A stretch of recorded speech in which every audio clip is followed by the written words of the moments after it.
બિલીમોરા નગરપાલિકાની આગામી 16મી ફેબ્રુઆરી 2025ના રોજ ચૂંટણી યોજાવાની છે, ત્યારે નવા વોર્ડ બેઠક સીમાંકન જાહેર થયા છે। બિલીમોરા નગરપાલિકાના 9 વોર્ડમાં 36 બેઠકો પર ચૂંટણી યોજાવા જઈ રહી છે। નવસારી જિલ્લામાં એકમાત્ર બિલીમોરા નગરપાલિકાની ચૂંટણી યોજાવાની છે, જે માટે આગામી 27મી જાન્યુઆરીના રોજ જાહેરનામું પ્રસિદ્ધ કરવામાં આવશે। ચૂંટણી જાહેર થતાં આદર્શ આચારસંહિતા અમલી બની છે।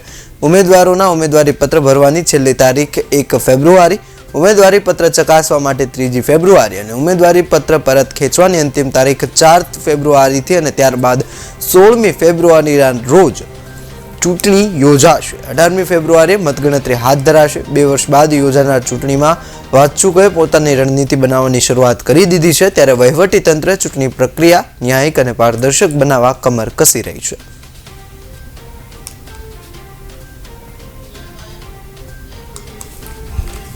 હાલમાં બિલીમોરા નગરપાલિકાનું ઇલેક્શનની જાહેરાત થઈ ગઈ છે અને લાસ્ટ ટર્મથી બીજેપી બેઠી છે નગરપાલિકામાં।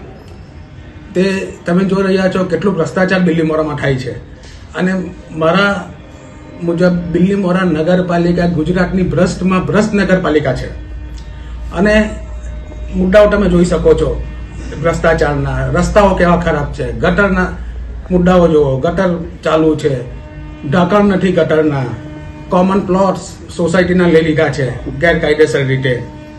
તો પ્રજા આ વખતે ગાંઠ બાંધી દીધી છે બિલીમોરાની પ્રજાએ કે ભાજપને ઉખાડીને ફેંકી દેશે આ વખતે, અને આવા જ લોકલ મુદ્દાઓ લઈ અમે બિલીમોરાની પ્રજા પાસે જશું વોટ માંગવા માટે। અમને આશા છે કે બિલીમોરાની પ્રજા અમને સાથ આપશે। નગરપાલિકાની ચૂંટણીઓ જાહેર થઈ ગઈ છે। 1લી તારીખે ફોર્મ ભરવાની પ્રક્રિયા શરૂ થવાની છે, 4થીએ ફોર્મ ખેંચવાનો છે અને 16 તારીખે મતદાન થવાનું છે અને 18 તારીખે રિઝલ્ટ છે। કયા મુદ્દાને લઈને પ્રજાની વચ્ચે જશે? બિલીમોરા નગરપાલિકાના અંદર ભારતીય જનતા પાર્ટીનું શાસન હતું। છેલ્લા 1.5 વર્ષથી લગભગ 2 વર્ષથી વહીવટદારનું શાસન ચાલી રહ્યું છે। નગરપાલિકા વિસ્તારના અંદર ભારતીય જનતા પાર્ટીના શાસન દરમિયાન અનેક વિકાસના કામો થયા છે। અનેક લોકોપયોગી જે કોઈ કામો કરવા યોગ્ય હતા એ બધા કામો નગરપાલિકા દ્વારા કરવામાં આવ્યા છે। આ જ મુદ્દાઓને લઈને અમે લોકો પાસે જઈશું। નગરપાલિકામાં અત્યારે લગભગ પૂર્ણતાને આરે આવ્યું છે સ્પોર્ટ્સ કોમ્પ્લેક્સ, જે ખૂબ જ મોટું કોમ્પ્લેક્સ આખા જિલ્લાના અંદર આ પ્રકારનું પહેલું સ્પોર્ટ્સ કોમ્પ્લેક્સ બનવા જઈ રહ્યું છે। કદાચ એકાદ મહિનાની અંદર સંપૂર્ણ કામ પણ થઈ જશે।